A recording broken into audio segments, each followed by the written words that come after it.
yang sementara.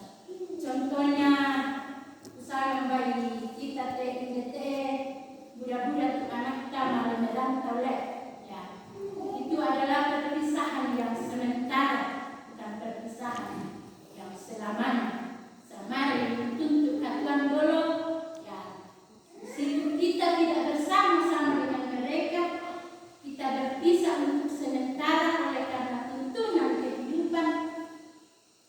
Bahkan ketika kita berpisah dari orang-orang yang kita kasihi, terlebih anak-anak kita, tentu ada perasaan yang kita rasakan ya. Mungkin yang membela mana merantau tu anak kita, yang saya mau ya tentu masakan di ada sukacita. Tetapi ketika dia mau kembali, ya tuh perasaan tak mungkin kita sedih, mungkin tengah-tengah ya. Tetapi oleh karena tuntunan kehidupan kita rela, kita ikhlas, kita memberikan doa kepada anak-anak kita, mari aku merantau, apa yang kamu cari itu akan kamu tuai. Nah, Bapak Ibu yang dikasih dalam Tuhan, kisah perpisahan Yesus dengan para murid memberi kesan perasaan yang nyata dengan perpisahan sebelumnya. Perpisahan dengan Yesus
Mari Bapak Ibu Saudara-saudari